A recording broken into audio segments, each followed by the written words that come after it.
itu menakwilkan. Jadi kalau antum ingin menafsirkan, jangan tafsirkan seenak antum. Dibawa pada pemahaman yang beda dengan makhluk. Sebetulnya, inti pembahasannya, pemikirannya sama. Apa di antara kesamaannya? Jangan samakan sifat Allah dengan sifat makhluk.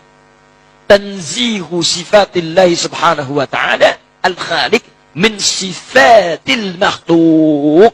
Menyucikan sifat Allah dari sifat makhluk. Ada yang mengatakan sudah istiwa itu artinya bertempat. Allah punya tempat, tempatnya di arasy. Yang punya tempat itu makhluk. Allah tidak dibatasi dengan tempat. Kalau Allah punya batas tempat, artinya Allah sama sifatnya dengan makhluk. Ya, artinya mujassam. Mujassam itu menempat. Kalau sudah punya tempat, berarti menempat. Menempat sama dengan makhluk. Gak boleh. Kalau Allah kemudian butuh tempat, berarti punya kebutuhan. Sedangkan Allah maha luas, laisa kamitslihi syai'. Allah menempat, berarti butuh tempat. Ketika Allah tidak ada di tempat itu, di mana Allah? Jelas ya? Nah, itu ada masalah dalam akidah. Makanya kalau antum ingin memahami ini, kalau ingin tetap memaksakan tempat, ditakwilkan. Takwilkan. Jangan dipahami demikian, tapi dipahami dengan nilai yang terkait dengannya. Apa diantaranya? Istawa, bimakna istaula. Menguasai. Mengatur. Aras jangan diartikan dengan bertempat di situ. Ada begitu tidak? Artikan dengan di arasy, itulah Allah mengatur. Menguasai. Menguasai aras, menguasai alam dan sebagainya. Contoh lain, Pak, takwil yang batil. Allah berfirman, Ar-Rahmanu 'alal 'arsy istawa. Allah beristiwa di atas aras.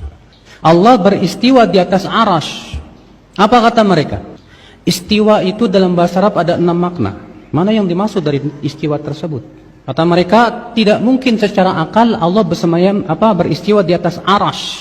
Sebab kalau Allah beristiwa di atas aras, berarti Allah butuh aras, Allah butuh tempat. Mustahil. Lihat, mereka tolak dengan apa? Akal. Akhirnya apa? Maka ayat ini harus ditakwil. Yang dimaksud istiwa di sini artinya menguasai. Maka kita Ahlussunnah membantah. Apa bantahannya? Betul, istiwa itu ada 6 makna. Kalau istiwa doang, istawa, yastawi, itu ada 6 makna. Tapi kalau istawa setelahnya ala, maknanya hanya 1. Itu ala wartafa, tinggi. Sedangkan dalam ayat ini istawanya dengan ala. Ar-Rahman alal arsyis tawa. Sehingga maknanya hanya 1. Allah tinggi di atas arash. Cuma masalahnya, Pak, mereka menolak keyakinan ini hanya karena akal. Menurut akal mereka nggak mungkin Allah di atas arash. Karena kalau Allah di atas arash berarti Allah butuh arash. Kita katakan ini konsekuensi yang batil. Karena keberadaan Allah di atas arash tidak sama dengan makhluk. Sebagaimana Allah mendengar, makhluk mendengar, apakah berarti sama mendengarnya Allah dengan mendengarnya makhluk? Tidak. Demikian pula istiwanya Allah tidak sama dengan istiwanya makhluk. Kalau makhluk istiwa di atas sesuatu, makhluk butuh kepada tempat itu. Sedangkan Allah tidak. Makanya tidak ada konsekuensi seperti itu, Pak. Lihat, Pak, ini takwil yang batil namanya, Pak. Mereka harus mentakwil kata istawa ala di situ dengan menguasai. Jadi artinya apa? Ar-Rahman menguasai arash. Kita katakan secara bahasa Arab itu batil karena istawa di situ setelahnya ala, maknanya hanya 1 sudah, ala wartafa. Yang kedua, arash itu dari awal sudah Allah kuasai. Apa maknanya Allah mengabarkan kepada hambanya Allah menguasai arash? Sebutkan dalam ayat, Allah yang telah menciptakan langit dan bumi dalam 6 hari, kemudian menguasai arash, dengan makna seperti itu ya. Kemudian menguasai arash. Berarti sebelum menciptakan langit dan bumi, itu arash siapa yang menguasai? Sehingga harus dikatakan kemudian setelah menciptakan langit dan bumi menguasai arash. Kalau Allah sudah menguasai sebelum menciptakan langit dan bumi, tidak pernah kita sebutkan lagi. Sudah ma'ruf ya akhwal Islam. Bukan seperti itu gaya bahasa Al-Quran. Gaya bahasa Al-Quran itu sangat tinggi sekali. Dan itu bertentangan dengan balaghatul Quran. Kristianiti akhirnya hijrah kepada Islam. Christian faith berkata, God is everywhere. Jesus is everywhere. Jesus is in you, in me. Itu akidah An-Nasara. Terbawa-bawa oleh kita. Kita kalau Allah kata saya di mana-mana, kita no problem. Bukan, no problem. Tapi Allah kata, huwa fis sama. Oh, kamu kata Tuhan bertempat. Bukan saya yang kata, Tuhan yang kata. Yuk tak percaya, yuk jumpa dia, yuk tanya dia.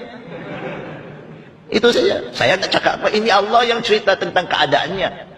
Bukan saya hanya beriman dengan firman-Nya. Dia turun. Bukan, dia turun. Banyak cerita turun. Artinya dia mesti di atas baru turun. Ikut akliyah pun. Subhanallah, fitrah tauhid ini mengetahui Allah itu Esa dan Allah itu di langit itu fitrah. Saya pernah itu bilang kalau bapak ibu punya anak kecil, baru 2 hari lalu kemarin subhanallah saya juga praktikin kepada anak saya yang baru 2 tahun, ngomong pun belum bisa. Saya duduk sama istri, kemudian anak-anak lagi main di depan saya, kemudian datang yang paling kecil. Kemudian saya pangku anak itu. Sambil ngobrol bercanda-bercanda, dia belum bisa ngomong, saya baru ajar kata-kata. Terus tiba-tiba dia di benak saya. Saya bilang istri saya, coba dengar ya, kita tanya. Di mana Allah nak? Ngomong aja belum bisa. Subhanallah, alami tangannya begini. Tunjuk ke langit. Dan hampir semua anak saya coba praktikin itu. Semuanya, di mana Allah? Tunjuk ke langit. Padahal dia belum faham. Fitrahnya ada. Mengenal Tuhannya itu ada. Ini pernah diajarkan oleh dosen kami di Madinah. Dia bilang semua anak-anak yang belum rusak fitrahnya, kalau ditanya dia akan tunjuk ke langit. Padahal dia tidak faham itu. Mungkin secara zahir dia tidak faham, tapi ternyata seperti itulah secara alami orang tahu Tuhannya. Allah SWT dan Allah itu. Daripada makhluknya termasuk arsy. Kalau Allah di atas arsy berarti Allah bergantung kepada makhluknya, yaitu arsy. Bagaimana ini Ustadz? Wahai orang-orang yang menyatakan itu, yang mengatakan Allah di atas arsy siapa? Allah. Apakah kalau Allah yang mengatakan di atas arsy, salah kita mengatakan Allah di atas arsy? Sementara yang mengatakan Allah di atas arsy itu Allah itu sendiri. Malakum kaifa tahkumun? Ada apa dengan kalian? Membuat patokan hukum yang aneh. Saya katakan sesuai dengan yang Allah katakan, saya salah. Lalu apa yang benar? Kalau saya nanti ditanya oleh Allah di akhirat, kenapa engkau berkeyakinan aku di atas arsy? Seandainya itu yang Allah tanyakan nanti kepada saya di akhirat, saya akan menjawab karena engkau di dalam Al-Quran mengatakan engkau di atas arsy. Lalu apa jawabanmu wahai muslim? Ketika Allah nanti bertanya kepadamu, kenapa engkau tidak meyakini aku di atas arsy? Padahal aku telah katakan di dalam Al-Quran, aku di atas arsy. Coba siapkan jawaban dari sekarang. Cari jawaban yang bisa menyelamatkan Anda di akhirat. Ya akhi, bagaimana Anda tidak mau meyakini sesuatu yang Allah nyatakan tentang dirinya? Apakah Anda lebih tahu tentang Allah dibanding Allah itu sendiri? Bukankah Al-Quran Allah turunkan untuk pedoman? Bukankah Allah menurunkan Al-Quran untuk diikuti? Bukankah akidah yang Allah nyatakan di dalam Al-Quran harus dijadikan akidah dan keyakinan? Oleh karena itu, melangkahlah dengan Al-Quran. Al-Quran menyatakan, nyatakan seperti yang ada di dalam Al-Quran. Al-Quran tidak menyatakan, jangan mencoba-coba menyatakan sesuatu yang tidak dinyatakan di dalam Al-Quran. Ini akidah yang benar. Begini cara bermuamalah yang benar. Begini cara mengambil ilmu yang benar dari Al-Quran. Allah mengatakan Allah di atas arsy. Namun Allah tidak mengatakan di dalam Al-Quran Allah membutuhkan arsy. Dari mana Anda punya keyakinan kalau kita keyakini Allah di atas arsy berarti Allah butuh arsy? Di mana Allah mengatakan itu di dalam Al-Quran? Di mana kami menyatakan akidah yang seperti ini di dalam kajian-kajian kami? Tolong cari. Anda bertemu saya menyatakannya, potong leher saya. Kalau ada saya menyatakan Allah di atas arsy, Allah butuh arsy. Kalimat yang terakhir. Kalau bertemu saya mengucapkannya dalam kajian, saya datang kepada Anda untuk penggal leher. Karena itu tidak pernah saya yakini seumur hidup. Bahkan saya meyakini Allah di atas arsy, arsy butuh Allah. Bukan Allah yang butuh arsy. Kalau Anda tidak berani menyatakan seperti yang Allah nyatakan di dalam Al-Quran, kemana Anda akan mencari keselamatan di akhirat? Baik. Fahamlah kita terlalu cerdas. Sehingga kecerdasannya membuat dia sesat. Kenapa terlalu cerdas? Karena rumus ilmu Allah dia pakai rumus ilmu manusia. Letak kekeliruannya ada di sini. Dia berbicara sesuatu tentang Allah, rumus yang dia pakai rumus manusia. Raja di atas singgasana. Arsy itu artinya singgasana. Raja di atas singgasana, sedang enak-enak duduk, singgasananya diangkat, jatuh rajanya. Seperti itu juga dengan Allah. Allah di atas arsy-nya, ketika singgasananya dibuang, Allah akan jatuh. Gitu. Itu rumus manusia untuk manusia, rumus makhluk untuk makhluk. Anda sudah berbicara Rabbul makhluk, pencipta makhluk. maka jangan pakai rumus manusia untuk bicara Allah. Itu pintu kesesatan besar. Ketika Anda bicara Allah, pakai rumus manusia. Terakhir, wahai orang-orang yang ingin berakidah dengan baik dan benar, jangan coba-coba yakini sesuatu tak ada di dalam Al-Quran, tak ada di dalam hadis. Jangan coba-coba yakini.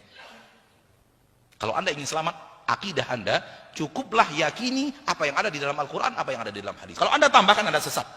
Cukupkan apa yang Allah katakan, itulah akidah saya. Apa yang Allah nyatakan, itulah akidah saya. Apa yang dinyatakan oleh Nabi, itulah yang saya yakini. Saya tambahkan setengah saja, setengah itulah sesatnya. Saya tambahkan 5.000 tambahan, 5.000 itu sesatnya. Karena tidak ada di dalam Al-Quran dan tidak ada di dalam hadis. Yakini masalah gaib. Kita tidak bisa lihat dengan mata kita, tidak bisa pegang dengan tangan kita. Kita hanya menyerah dengan berita yang datang. Dan berita yang datang itu di dua tempat, Al-Quran satu, hadis satu. Maka cukupkan akidah Anda dengan apa yang ada di dalam Al-Quran, dinyatakan di dalam Al-Quran, dan apa yang ada di dalam hadis dan dinyatakan di dalam hadis. Cukup itu akidah saya. Tak tambah sedikit pun. 0,00001% pun tak akan saya tambahkan. Itu akidah yang benar. Karena akidah berasal dari ilmu gaib, dan ilmu gaib tidak bisa kita deteksi dengan panca indera kita sehingga kita bisa menyatakan sesuatu yang tidak dinyatakan. Makna ars ala wartafa, di atas ars.